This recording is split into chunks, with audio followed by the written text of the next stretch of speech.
यदि आप class 10th में हैं, क्लास 12th में हैं, अभी आपकी एग्जाम होने वाली है कि पढ़ने का सही टाइम क्या है? यूनिट टेस्ट चलते थे सर, तो फर्स्ट यूनिट टेस्ट में मेरे 9 नंबर आए, सेकंड यूनिट टेस्ट में भी 9 नंबर आए थे, थर्ड यूनिट टेस्ट में भी 9 नंबर आए। कितने में से? 40 में से। अभी तो पूछिए चौथे यूनिट टेस्ट में कितने मार्क्स आए थे? कितने आए थे? सर 40 में से 40।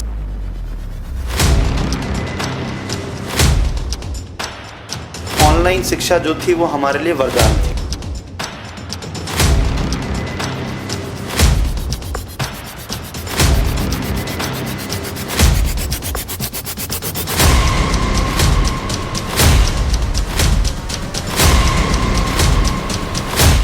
परीक्षा को लेकर के आप कुछ न कुछ आपके दिमाग में सवाल चल रहे हैं, सोच रहे हैं कैसे तैयारी करें, तो सारे सवालों के जवाब आज आपको मिल जाएंगे। क्योंकि जवाब देने के लिए मेरे पास आज एक बहुत ही शानदार व्यक्ति मेरे साथ में है। तो शुरुआत करेंगे आज के काम के बाद की। आपके सारे डाउट क्लियर करने के लिए कि कैसे आप एग्जाम की तैयारी करें, इसके लिए मैं आज हमारे साथ में है एक स्पेशल गेस्ट रजत सर। तो रजत सर, स्वागत है आपका। नमस्कार।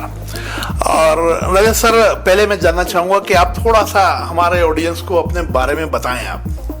नमस्ते ऑडियंस, मेरा नाम है रजत यादव।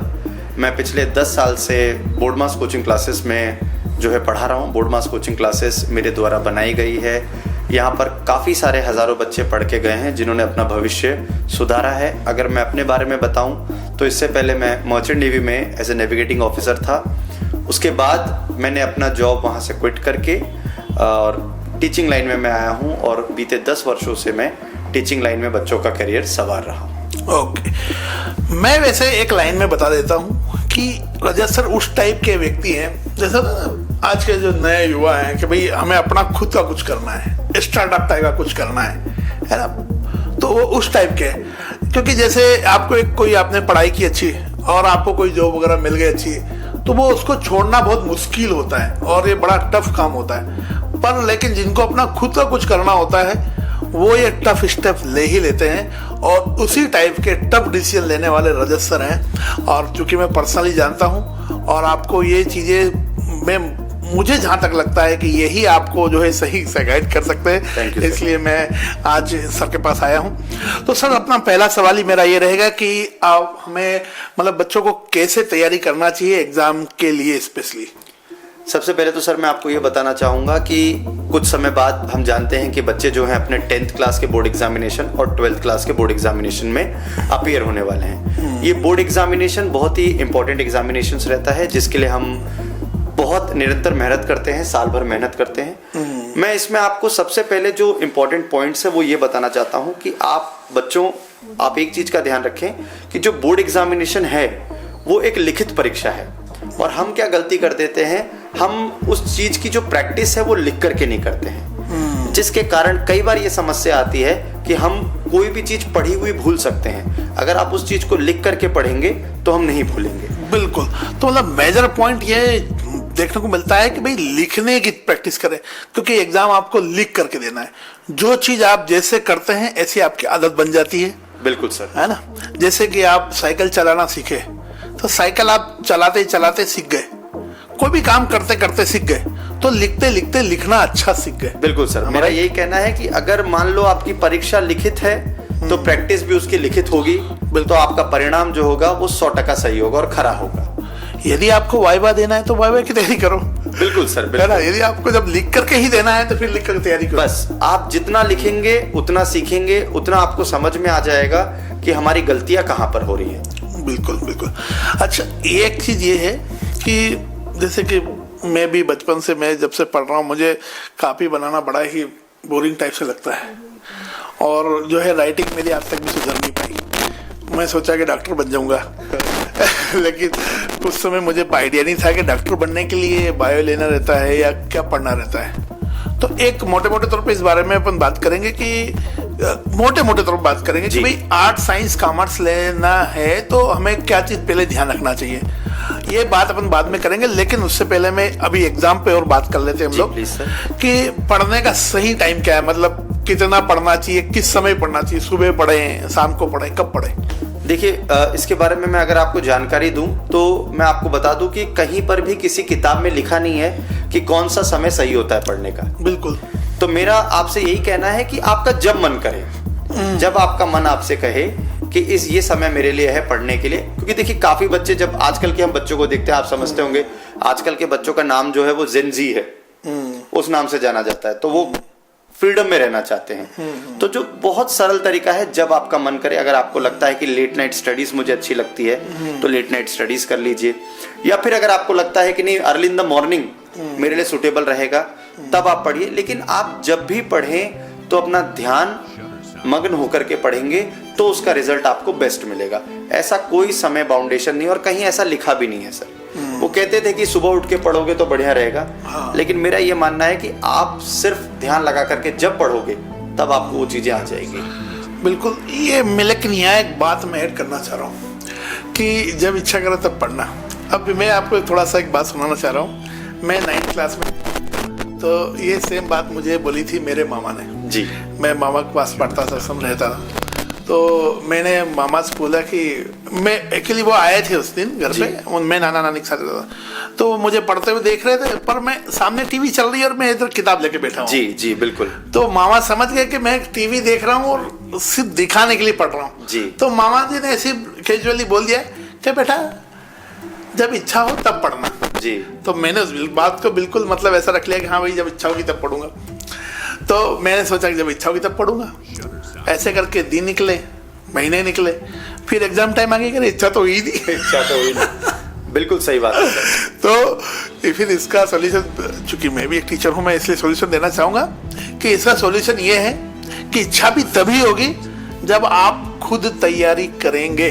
जब तक आप शुरू नहीं करेंगे तब तक इच्छा भी नहीं होगी। बिल्कुल सही बात। करते करते इच्छा बन जाती है। मुझे ऐसा लगता है कि जो अपना दिमाग है वो एक प्रकार से साइकिल जैसा है, पहिए जैसा है। जो काम आप करने लग जाते हैं उसकी इच्छा भी बढ़ने लग जाती है। बिल्कुल सही बात है। यदि आपने किया ही नहीं है तो फिर एक आलस में ही आप रह जाएंगे। तो ऐसा भी नहीं करना है कि भाई जब इच्छा होगी तब करेंगे, नहीं, इच्छा भी तब होगी जब आप करेंगे।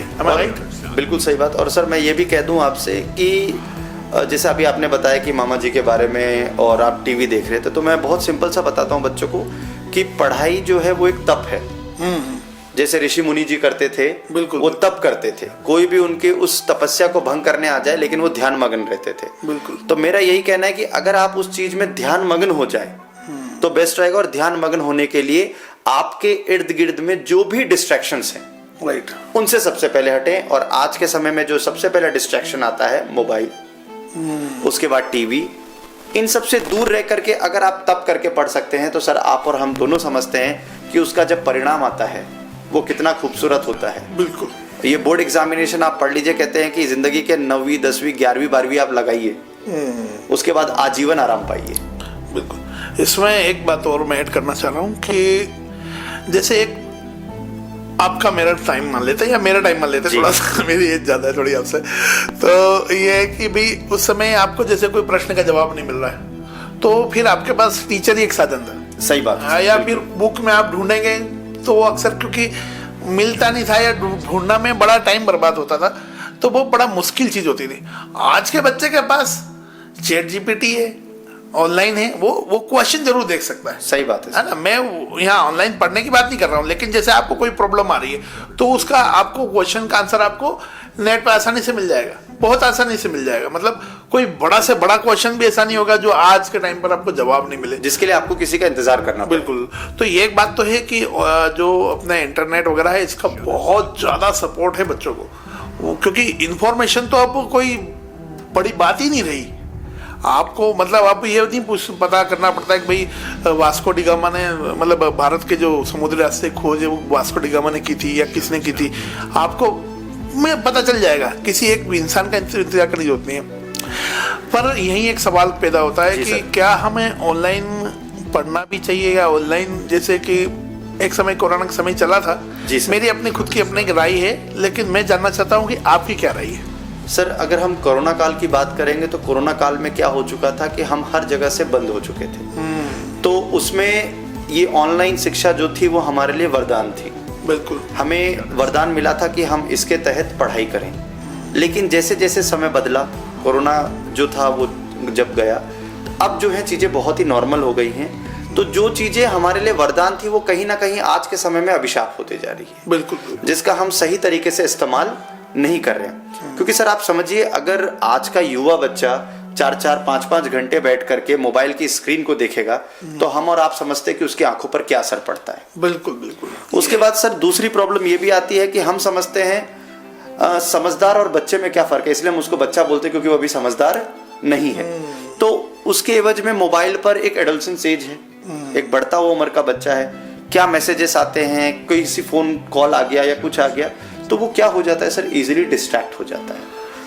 और बिल्कुल एक बात ये भी ना कि जैसे पढ़ते पढ़ते ही व्यक्ति थक जाता है, मानसिक तौर पे वैसे ही थकता है। फिर आंखें भी आप इस्तेमाल कर रहे हैं तो वो आंखों पे ऑलरेडी बोझ पड़ रहा है तो वैसे ही थक जाएगा। तो आई डोंट थिंक वो ज्यादा उचित। उससे बेस्ट क्या रहता है सर, आप एक हेल्दी एनवायरनमेंट में आए, क्लास में आए। क्लास में अगर आप कुछ बच्चों के ग्रुप में बैठे हैं तो आपको कंपटीशन का आभास होगा। बिल्कुल, कि मैं कहां पर स्टैंड कर रहा हूं। फिर आप ऑन द स्पॉट अपने टीचर से डाउट पूछ सकते हैं। डाउट पूछो सर, चैटिंग मत करो। बिल्कुल, वो क्या है, वो चैटिंग जैसे हो जाती है। आप टीचर को डाउट भेजते हो तो कब मिलेगा आपको नहीं पता। तो जो एक लाइव कन्वर्सेशन होता है वो बहुत ही अच्छा रहता है। चलिए खैर, वैसे रजत सर आपका 12th में क्या सब्जेक्ट था? मेरा 12th में सर पीसीएम था। PCM, physics chemistry maths. जी सर। और आप पढ़ाते भी मैथ्स से? जी सर, बिल्कुल सर। और बच्चों को मैथ्स का ही फोबिया होता है, ये बात भी बिल्कुल है ना। एक्चुअली जब तक मैथ्स से समझ में आ गया उसके बाद तो बहुत अच्छा है। जी सर, है ना। जब तक जिसको नहीं आया उसके लिए बहुत ही मतलब वो कहेंगे उसके लिए एक सरदर्द है जी, है ना। तो इसकी फोबिया से निकलने के लिए क्या सजेस्ट करेंगे आप? सर मैं इसका बहुत सरल जवाब देता हूँ आपको। जैसे मैं बताऊँ तो एक समय में सब अपने स्कूल लाइफ में रहते हैं, तो मैं भी अपने स्कूल लाइफ में जब 9th क्लास में था तो यूनिट टेस्ट चलते थे सर। तो फर्स्ट यूनिट टेस्ट में मेरे 9 नंबर आए, जिसे फेल कहते हैं। सेकंड यूनिट टेस्ट में भी 9 नंबर आए थे। थर्ड यूनिट टेस्ट में भी 9 नंबर आए थे। तो इससे आप समझ सकते हैं कि मेरा मैथ्स कितना अच्छा था। मतलब 9 नंबर आते? 9 नंबर। और मेरे घर पर 40 में से सर 40 में से 9 नंबर, मतलब 25% भी नहीं आते थे। हाँ, और सर 13 मार्क्स पासिंग होते थे। अच्छा। तो मैं तीनों में फेल हुआ था। तो मेरी मम्मी ने मेरा नाम रखा था हैट्रिक। कौन सी क्लास में थे आप? मैं 9th क्लास में। 9th में थे, हाँ। और मेरी मम्मी ने मेरा नाम रखा था हैट्रिक बॉय, हैट्रिक बॉय, क्योंकि 3 बार मैं लगातार 9 मार्क्स लाया था। लेकिन सर उस समय के बाद मुझे मेरे टीचर ने, जो कोचिंग में मेरे सर पढ़ाते थे, उन्होंने इस तरीके से गाइड किया। उन्होंने मेरे से एक ही बात कही कि तुम एक काम करो, मैथ्स तुमको नहीं आता है, हम तुम्हारी हेल्प करेंगे, लेकिन तुम प्रैक्टिस करो, गिव अप मत करो। जितना तुम प्रैक्टिस करोगे उतना तुम सीखोगे। अगर उस चीज से तुमको डर लग रहा है और विजय पाना है तो तुमको प्रैक्टिस करना पड़ेगा। बिल्कुल। तो मैंने सर उनकी बात मानी और पेन उठाया और प्रैक्टिस करता रहा। सर 4 यूनिट टेस्ट होते थे। अब आप ये भी तो पूछिए चौथे यूनिट टेस्ट में कितने मार्क्स आए थे? कितने आए थे? सर 40 में से 40। अरे बहुत गजब बात। और उस वक्त के बाद से लेकर के कभी मैंने पीछे मुड़ के नहीं देखा।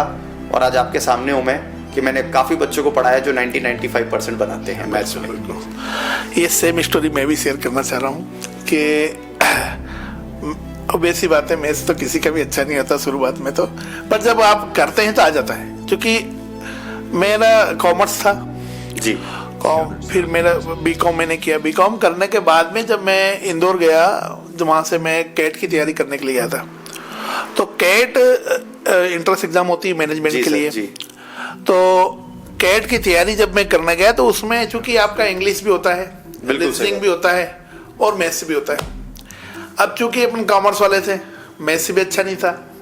चूंकि हिंदी मीडियम से था इसलिए इंग्लिश भी अच्छा नहीं था। चूंकि जब ये दोनों ही चीज अच्छी नहीं थी तो रीजनिंग भी ऑब्वियस सी बात है, वो भी एक्चुअली क्या है कि वो कैट होती ही इंग्लिश में। हाँ, तो वो भी प्रश्न भी इंग्लिश में हुआ करते थे, इसलिए वो भी अच्छा नहीं था।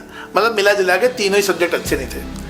वहाँ जो टेस्ट होता था, मैं प्रोफेशनल ट्यूटोरियल्स करके कोचिंग थी वहाँ पढ़ता था, तो वहाँ जो शुरुआत में जो टेस्ट होते थे वो टेस्ट में क्या बोला चॉकलेट देते थे। तो वो टेस्ट में मेरे जो शुरुआत के जो टेस्ट थे उसमें मेरा नंबर आता था, मतलब सबसे लास्ट में पहला दूसरा ही आता था। अब मैं इतना घबरा गया कि यार मैं क्या ही करूँ, कुछ तो समझ में नहीं आ रहा, क्योंकि वो जो लोग बोल रहे हैं वो समझ में नहीं आ रहा, क्योंकि इंग्लिश मीडियम में। फिर मैंने सोचा यार कि यदि मैं वापस चल जाता हूँ तो मैं पैसे कर्जे पे लेकर आया हूँ, क्योंकि आर्थिक स्थिति अच्छी नहीं थी।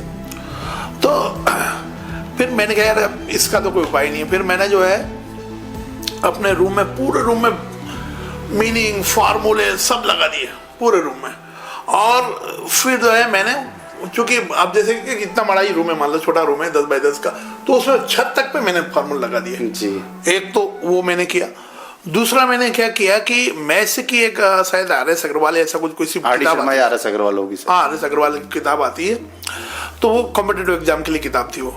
तो मुझे जो उसमें जो आता था या जो इजी पढ़ रहा था उसको मैं बार बार किया जी। बार बार करने से मेरी उसमें एक्सपर्टाइज बन गई। मतलब उस किताब में से मैंने कुछ चैप्टर छोड़ दो जो मुझसे नहीं बने, उसके अलावा मैंने जितने चैप्टर मान लीजिए 20 चैप्टर मान लो होंगे, तो 20 में से मान लिया कि 5 चैप्टर छोड़ देते अपन, पर बाकी के जो 15 चैप्टर होंगे वो मैंने कम से कम 6 बार करे। सही बात है। वो दिन है वो, या वो समय है, आल्दो एग्जाम में क्या हुआ वो तो अलग बात है, लेकिन उस समय के बाद से लेकर के आज तक मेरा मैथ्स में, मैं इतना नहीं, ऐसा नहीं बोल सकता कि मैं मतलब अच्छा नहीं हूँ, मैं बहुत बढ़िया हूँ मैथ्स में। मैं बहुत सारे जो है चीज़ें न्यूमेरिकल बहुत आसानी से, परसेंटेज वगैरह मैं ऐसे बहुत आसानी से कर सकता हूँ। बिल्कुल बिल्कुल। तो ये हुआ तभी जब मैंने जो है प्रैक्टिस की।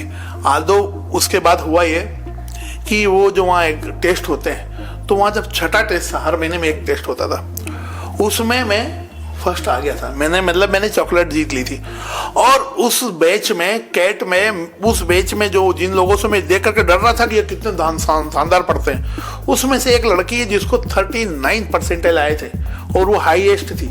और मेरे उस समय मतलब 81 परसेंटाइल मेरे थे, और मेरा उसमें रीजनिंग में तो मेरा 94 परसेंटाइल थे। बहुत बढ़िया सर, बहुत अच्छी बात। तो ये क्या है कि आप यदि किसी चीज के पीछे पड़ जाएंगे ना, तो वो चीज फिर आसान भी लगने लग जाएगी। आने के बाद सब आसान लगता है। बिल्कुल।